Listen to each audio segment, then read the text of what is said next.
A woman drank 35% hydrogen peroxide at lunchtime. This is what happened to her brain.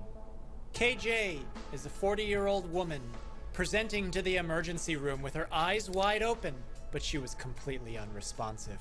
She was foaming at the mouth. You see, KJ could never remember a time in her life when she was healthy. When she was young, she had an eating disorder that would periodically put her in the hospital. Oftentimes, doctors would document that she had an acute onset psychosis with delusions and hallucinations because of hypoglycemia. Hypo meaning low, glyce from Greek referring to glucose or sugar, and emia meaning presence in blood. Her erratic eating habits caused hypoglycemia, which can cause changes in one's mental status resulting in hallucinations, delusions, and acute onset psychosis. Skin deep, this could have been the cause of all of her problems, but there was a lot more going on. KJ eventually got the help that she needed for her eating disorder, but she never really seemed to get healthier. She was always sick with a cold or the flu. Sometimes she'd have a headache and couldn't go to school because of it. She was always exhausted. She'd get a rash on her face if she was out in the sun for too long, and she'd have body aches and chills before eventually acute onset psychosis would bring her back to the hospital. To KJ, these were serious issues, but to everyone else, she was being a drama queen. Oh, you have a headache? Well, you sleep too late at night, her mom would say. Oh, you have a rash on your face after being in the sun. What a big surprise. That's called sunburn, sweetie, Mom would say. At doctor's visits, her mom would often interject when the doctor asked a question. Mom downplayed all of KJ's signs and symptoms, giving doctors the impression that things weren't as severe as KJ had described. And sometimes, Mom would just refuse to bring KJ to the hospital, locking KJ in her room, telling her to figure it all out herself. As an adult, KJ couldn't understand why she felt so awful all the time, but she just accepted it as fact. Maybe she did feel fine, that it was all in her head, so maybe she should just keep quiet, she thought. In the hospital for an acute onset psychosis at the age of 24, doctors put KJ on antipsychotic medicines, but she didn't need antipsychotic medicines. When she was ready to go home, the nurse involved in her care wrote a name and a phone number on a card and urged KJ to call it and schedule an appointment. Not wanting to step on doctors' toes, the nurse had suspected that KJ had autoimmune disease, where the immune system attacks the body. The nurse brought it up on psychiatric rounds. The blood tests were borderline. The signs and symptoms were non-specific, meaning that they could have been a variety of different things, but everything was shrugged off. At the rheumatology doctor's office, KJ was diagnosed with systemic lupus erythematosus, also known as lupus. This made sense with all of her problems, the rash on her face, the flare-ups, always getting sick, the muscle aches and pains, and the acute onset psychosis. Lupus is a time when the immune system is actively attacking the body, and having the diagnosis finally brought KJ to peace.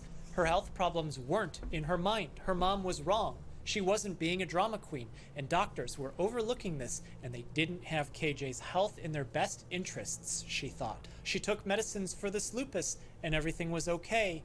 But a few years later, things started to get worse again.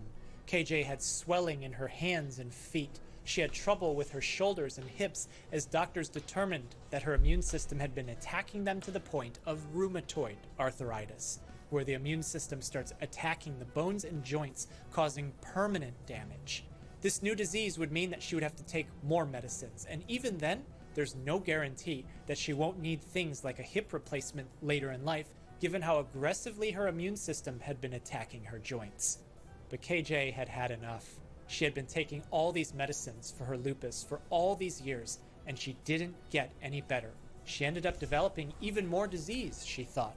And now, with this arthritis, doctors wanted her to take this cocktail of medicines that she couldn't even afford. If they had only taken her more seriously when she was younger, maybe all of this could have been prevented, she thought, as she went online and tried to find her own therapies. A while back, someone had recommended to KJ about these alternative therapies for her lupus. At first, it was smelling some oils, and she didn't really feel much better, maybe a little. But as she dived deeper into this space, she came across hydrogen peroxide therapy.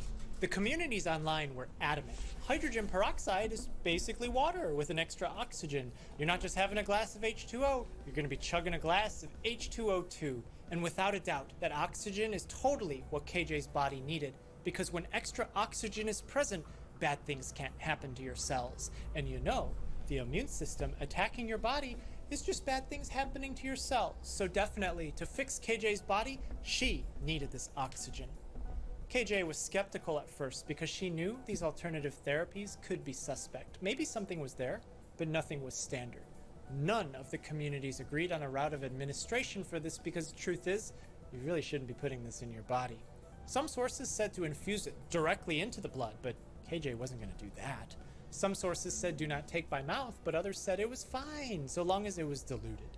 In the end, KJ decided that she would start by diluting some and rubbing it on her skin so that the oxygen will absorb right into her body. And after a few weeks, as she got more comfortable, she would start diluting the hydrogen peroxide to drink. And this is what she did. KJ would purchase 35% food-grade hydrogen peroxide bottles from big box retail stores. She read online that refrigerating the 35% peroxide would help stabilize it chemically, so she'd put it in her fridge right alongside her food. It was food grade anyways, so no problem here, she thought. One day, KJ transferred the 35% hydrogen peroxide into clear gallon water jugs. She only drank distilled water now because tap water had impurities that she believed made her lupus worse. She didn't know why when she bought the hydrogen peroxide from the store that it came in an opaque bottle. She made her own inference that the peroxide needed to absorb what's energy up? and positive vibes around it so that when it was in her body, it would just cure her of all the autoimmunity that plagued her organs and joints. 35% hydrogen peroxide is dangerous. If left on the skin, it can be corrosive because it reacts and does in fact release a bunch of oxygen.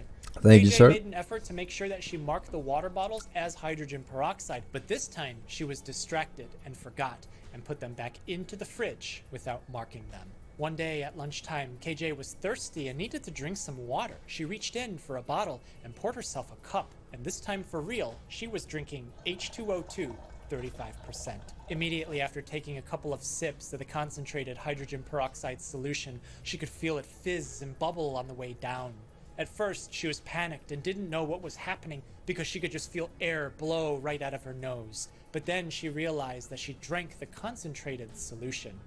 She had been meaning to increase the concentration anyways so that she could optimize the amount of oxygen in her body. And this was the last thing that she just breathe. As she collapsed just to the floor, drink a glass of water and then breathe 2 came times. To see the commotion as KJ became completely unresponsive, even though her eyes were wide open as she was foaming at the mouth. And they call for 911, and she's brought to the emergency room where we are now. At examination, doctors find that KJ's blood pressure was high and she had a decreased level of consciousness. No one knew that she drank 35% hydrogen peroxide, although they suspected she might have consumed something because she was foaming at the mouth. What doctors did know for sure was that KJ only had reflexes on one side of her body. This is called hemiplegia. Hemi meaning half and plegia referring to paralysis. KJ was paralyzed on one side of her body, meaning that something could be wrong with her brain, giving doctors some clues as to what's happening. A scan of KJ's brain revealed that parts of it were ischemic. Isk derived from Greek meaning a holding back of, and emia meaning presence of blood. So parts of KJ's brain weren't getting enough blood flow and therefore not getting enough oxygen, which could explain why she's paralyzed on one side of her body. But ironic. Something like this happen with hydrogen peroxide. It's supposed to hyperoxygenate parts of the body, right? That's what they say. But what's happening to KJ is a result of too much oxygen present, and so much that it's blocking blood flow in her brain. You see, when hydrogen peroxide comes in contact with human tissue, it reacts. The reason why chemicals react is so that they can become more stable, meaning that hydrogen peroxide, when it's concentrated like 35%, can be a little unstable. It breaks down to water, that's stable, and oxygen, also stable. But when it does this, it releases a lot of heat. In almost all known living beings, cells have metabolic activity, so they're creating and using energy to function. Alright, so she got paralyzed. Is the production I get of it. some hydrogen Could have said that peroxide. faster.